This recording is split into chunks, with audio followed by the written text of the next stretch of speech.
Okay, today what we're going to be doing is finding the area of a polar region.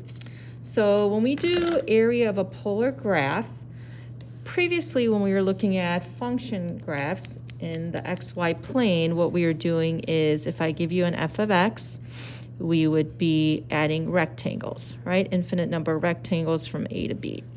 Now, when you look at a graph in the polar plane, so if you think back to polar graphs, you have these r values, right? This is like r equals 1, r equals 2, etc. And when we graph it in the polar plane, you have your other variable are your angles. So this would be like theta equals A, theta equals B, and your angles come out from the origin, which is right here. So what we're going to be doing here is adding up these infinite number of sectors, or like these pie slices from A to B. So notice we're going from here to here, and it's not a rectangle anymore that you're adding, it's these like pie sectors, which are called pie slices, which are sectors. And if you remember from pre-calc, the area of a sector is 1/2 r squared. So that's what the formula for the area of a polar graph is going to be. It's going to be 1/2 r squared d theta for infinite numbers, infinite values of theta from A to B. Okay, the important piece is trying to find the bounds, and we're going to be using our calculator for most of these.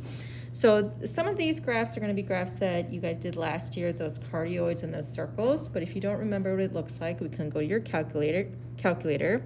So we want to find the area of this cardioid, 2 plus 2 cosine theta, and let's go ahead and look at the calculator.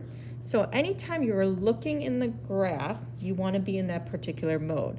So we want to go to the mode, and we want to switch over to polar mode, which is here. And if you go to your y equals, notice it has changed to r equals. So the equation is 2 plus 2 cosine theta. And what you'll need to do, especially when you're looking at these graphs and going back and forth, is make sure you have your window set up accordingly. So first of all, your theta.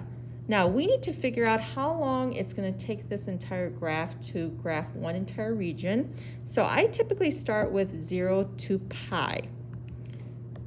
And you want your theta step to be small enough so you get enough points. I think I do typically pi divided by 24.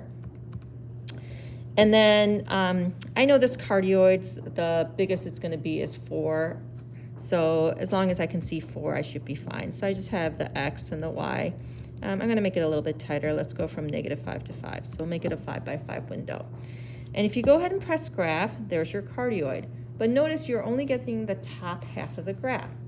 So this is because I set my theta to only go from 0 to pi.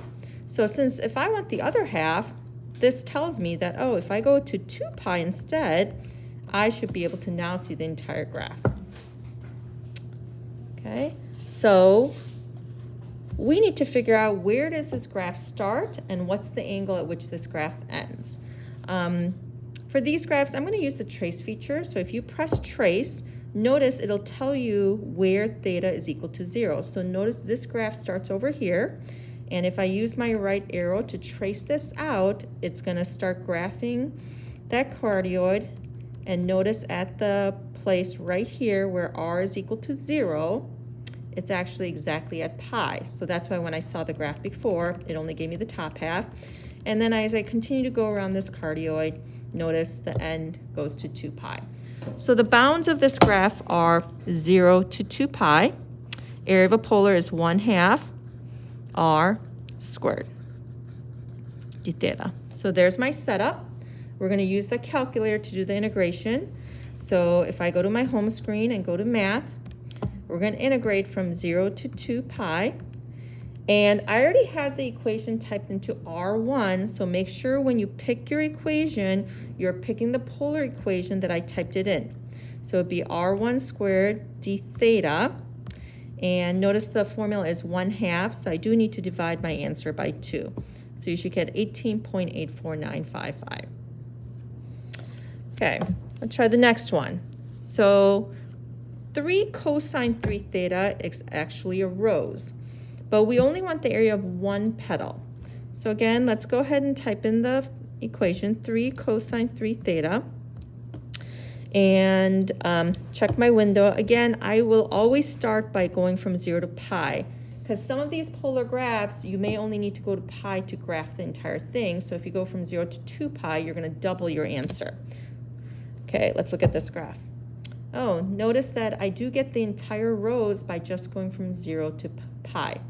If you go from 0 to 2 pi, you'll get the entire same graph, but when you do the area piece, you'll get double your answer.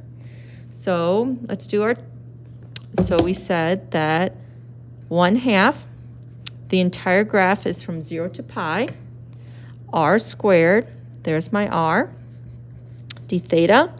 So this is going to give me the area of the entire rows, but I only want one petal. Since there's 3 petals, if I divide my answer by 3, I should get my answer. So go ahead and punch that in, and we can check our answer numerically. Okay, and let's try the second one, same thing. It is again another rose, and I only want the area of one petal. So let's go to the new equation. So it's 4 cosine 3 theta. And if I graph it, again, the entire rows, and I only went from 0 to pi again. So again, 1/2, 0 to pi, r squared.